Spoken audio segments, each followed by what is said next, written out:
آ گئے پیارے مصطفیٰ آ گئے۔ آپ سب جانتے ہیں کہ ربیع اول کا مہینہ شروع ہو چکا ہے اور 12 ربیع اول کی تیاریاں زور و شور سے چل رہی ہیں۔ ان تیاریوں میں کیا ہو رہا ہے؟ جھنڈیاں لگائی جا رہی ہیں، لائٹنگ کی جا رہی ہے، نعت خوانی کا انتظام کیا جا رہا ہے اور کھانا پکانے کا انتظام کیا جا رہا ہے۔ یہ سب وہ کام ہیں جو میں نے آپ نے دین میں خود شامل کیے ہیں، ورنہ آج سے کچھ سال پہلوں کی بات کریں تو صحابہ کرام کے زمانے میں یہ سب کام نہیں ہوتے تھے۔ اب یہاں پر کچھ لوگ میری ویڈیو کو سکپ کر دیں گے اور یہ کہیں گے تو آپ تو وہابی ہیں یا اہل حدیث ہیں یا پھر دیوبندی ہیں، اس لیے آپ نہیں مانتے، اس لیے میری ویڈیو کو سکپ کر کے بند کر دیں گے یا پھر مجھے برا بھلا کہیں گے۔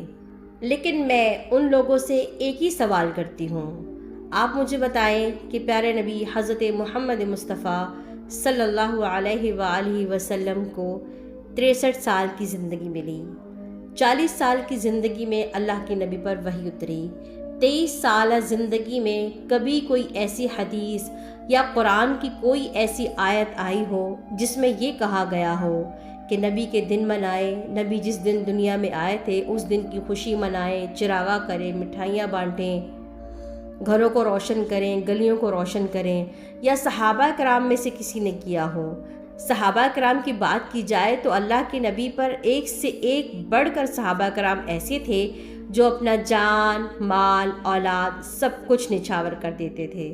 اگر ابوبکر کی بات کی جائے تو وہ ایسے صحابی تھے کہ اللہ کے نبی صلی اللہ علیہ وآلہ وسلم کے ساتھ سایہ بن کر رہے۔ عمر رضی اللہ تعالیٰ عنہ کی بات کی جائے تو وہ ایسے صحابی تھے کہ اگر کوئی محمد صلی اللہ علیہ وآلہ وسلم کے خلاف بات کرتا تو وہ اپنی بات کہنے سے پہلے ہی تلوار نکال لیتے۔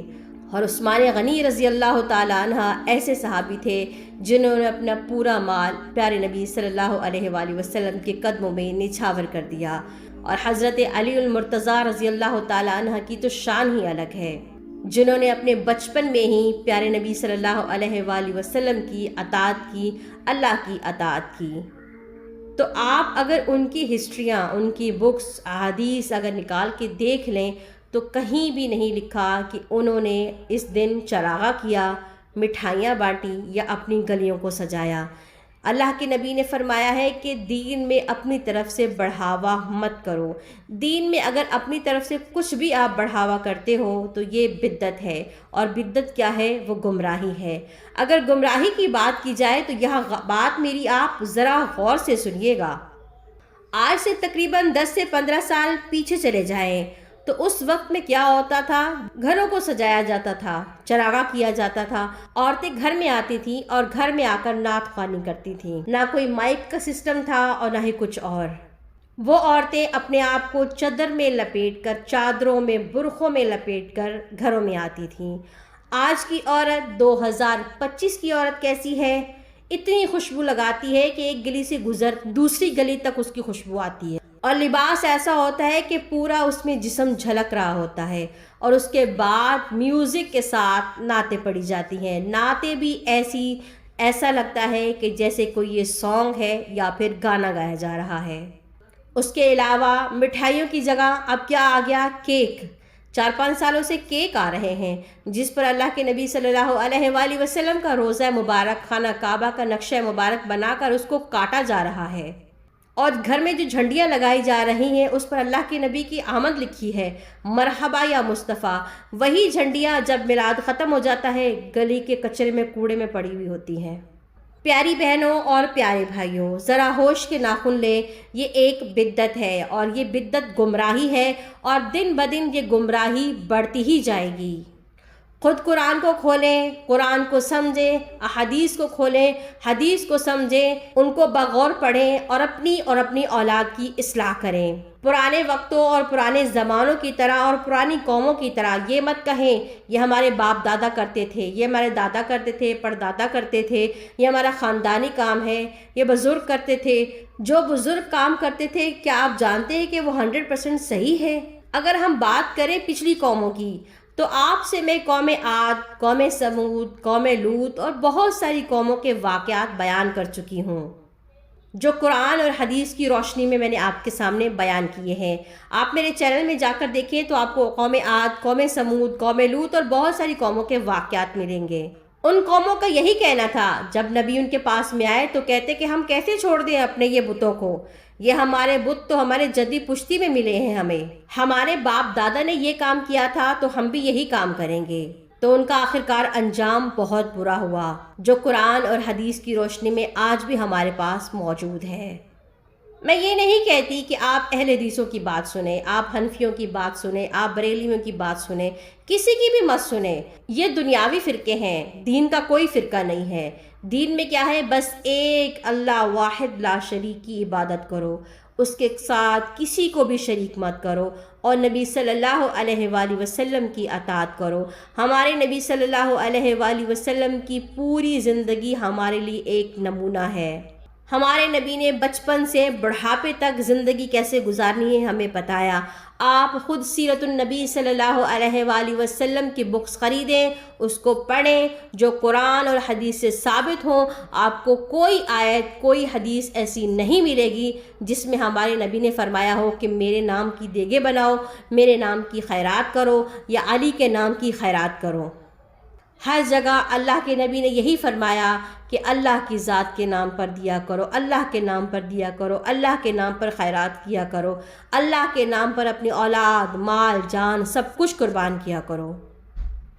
اور 12 ربیع اول صرف جھنڈیاں لگانا یا دیگیں بنوانا یا نعت خوانیوں کے لیے نہیں آتا، یہ ہمیں یاد دلاتا ہے کہ کوئی دنیا میں ایسا انسان بھی تھا جو ساری رات رو رو کر ہمارے لیے مغفرت کی دعائیں کرتا تھا۔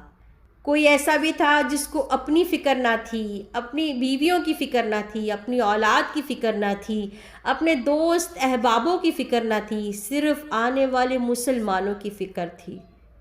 پیارے نبی اتنے روتے تھے کہ اما عائشہ فرماتی تھیں کہ آپ اتنا روتے ہیں کہ آپ کی سسکیوں کی آواز مجھے سنائی دیتی ہے۔ پیارے نبی اتنے روتے تھے کہ آسمان سے فرشتے آتے تھے کہ اللہ فرما رہے ہیں اے میرے پیارے حبیب اتنا مت روئیں، آپ اتنا کیوں روتے ہیں؟ کس کے لیے رو رہے ہیں؟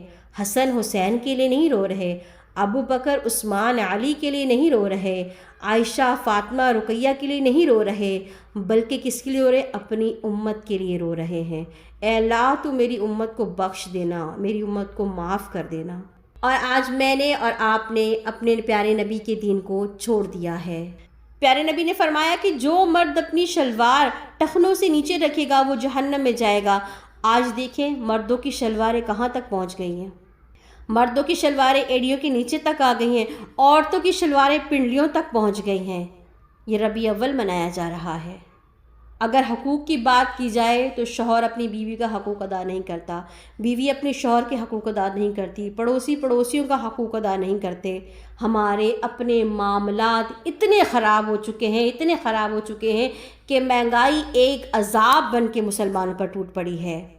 اگر پاکستان کی بات کی جائے تو دیکھیں بادلوں کا پھٹنا، پھر لوگوں کا مرنا، یہ سب کچھ کیا ہے؟ یہ عذاب ہے۔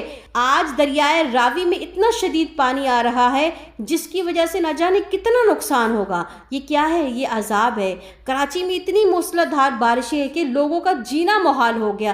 یہ کیا ہے؟ یہ عذاب ہے۔ اور اس کا کیا حل ہے؟ صرف استغفر اللہ، اے اللہ تو مجھے معاف فرما، صرف منہ سے نہیں دل سے کہیں۔ اور جو نبی کریم صلی اللہ علیہ وسلم نے ہمیں سکھایا، جو ان کی زندگی تھی ان پر عمل کریں۔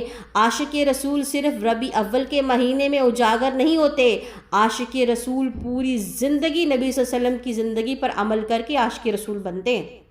عاشق رسول وہ ہوتے ہیں جن کا جینا، مرنا، اٹھنا، بیٹھنا، چلنا، پھرنا، لباس، بولنا، چلنا، ہر ایک طرز عمل نبی صلی اللہ علیہ وآلہ وسلم کی سنت کے مطابق ہوتا ہے۔ اس کو کہتے ہیں عاشق رسول۔ اس کو کہنے کی ضرورت نہیں پڑتی کہ میں عاشق رسول ہوں، بلکہ لوگ کہتے ہیں وہ دیکھو عاشق رسول جا رہا ہے۔ وہ ہوتا ہے اصل عاشق رسول۔ اور وہ عشق کیسے حاصل ہوتا ہے؟ ان کی سنتوں پر عمل کر کے۔ اپنے اندر، اپنے دلوں سے فرقہ واریتوں کی نفرتیں ختم کر دیں۔ جیسے ہی ربیع اول کا مہینہ شروع ہوتا ہے سوشل میڈیا پر لڑائی شروع ہو جاتی ہے، کوئی مرچیاں دکھا رہا ہے، کوئی جھنڈیاں دکھا رہا ہے، کوئی بتیاں دکھا رہا ہے، کوئی ڈنڈے دکھا رہا ہے۔ دین کا مذاق مت بنائیں۔ آپ جس جگہ پر ہو اسی جگہ پر قائم رہو، لیکن قرآن اور حدیث کو سمجھنے کی کوشش کرو، اور یوں یوٹیوب پر، ٹک ٹاک، فیس بک پر دین کا مذاق مت بناؤ۔ غیر مسلمانوں کو موقع مت دو کہ وہ تمہارے دین پر انگلی اٹھائیں۔ امید کرتی ہوں کہ میری بہنوں اور بھائیوں کو یہ میری چھوٹی سی بات سمجھ میں آ گئی ہوگی۔ نفرتیں ختم کر دیں، توبہ کریں، استغفار کریں۔ اب وقت ہے کہ سب ایک ہو جاؤ اور توبہ اور استغفار کر کے اپنے اللہ کو راضی کرو۔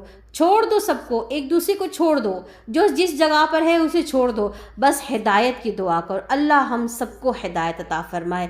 اللہ ہمیں دین کی راہ پر حق اور سچ بات کرنے کی توفیق عطا فرمائے۔ اللہ ہمیں دین کی راہ پر چلنے کی توفیق عطا فرمائے۔ ایک دوسرے کے لیے دعائیں کریں۔ برائے مہربانی ریکویسٹ کرتی ہوں کہ یوٹیوب، ٹک ٹاک اور جتنے بھی انسٹاگرام وغیرہ جو کچھ بھی آپ ایپ استعمال کرتے ہیں، برائے مہربانی دین کا مذاق مت بنائیں۔ اپنا بہت سارا خیال رکھیے گا، دعا میں یاد رکھیے گا۔ اللہ حافظ۔